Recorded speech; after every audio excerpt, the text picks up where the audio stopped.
Rajkot Jetpur national highway ઉપર વખતો વખત national highway authority અને ટ્રાફિકના સાથે ચર્ચા કરીને ટ્રાફિકનું મૂવમેન્ટ સારી રીતે થાય અને જે વરસાદના કારણે વચ્ચે જે ટેમ્પરરી આપણે વેટ મિક્સ મૂકીને ખાડા પૂરવામાં આવ્યા હતા આ તમામનું પણ ઝડપથી નિકાલ થાય અને માટે પ્રયત્ન કરવામાં આવી રહ્યા છે. અત્યારે 57 જેવા લોકેશન જે છે આ હાઈવે ઉપર અમે આઈડેન્ટિફાઈ કર્યા છે અને નેશનલ હાઈવેને આ લિસ્ટ આપવામાં આવી છે. નેશનલ હાઈવે આના ઉપર પાકું DBMથી કામ કરે છે જેથી હવે ફ્યુચરમાં વરસાદ થાય તો ખાડા નહીં પડે.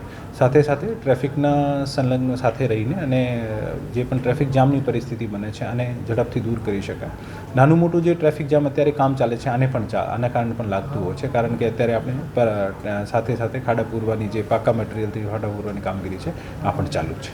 સર કેટલા સમયમાં આ જે છે કામ પૂર્ણ થાય? અત્યારે આ લોકોને જેટલા પણ ખાડા છે અને નેક્સ્ટ વિધિન વીક પૂરા કરવા માટે સૂચના આપવામાં આવી છે અને આ વીક સુધી જેટલા પણ ખાડા છે આના ઉપર આ તમામ જે વરસાદ નહીં આવે તો આ તમામ કામગીરી પૂર્ણ થઈ જશે. સર જે કામ છે સમગ્ર પ્રોજેક્ટ છે એ હજુ કેટલો સમય લાગી શકે છે? કામ જે છે આની હજુ પણ આનું 42% કામ પૂરું થયું છે. લગભગ 58% કામ બાકી છે અને આની સમયાંતરે મિટિંગ થતી હોય છે અને ખરેખર આને સૂચના આપવામાં આવી છે કે પૂરતા પ્રમાણમાં મેઇન મટીરિયલ અને મશીનરી મોબિલાઇઝ કરાવીને ઝડપથી પૂરો કરાવે.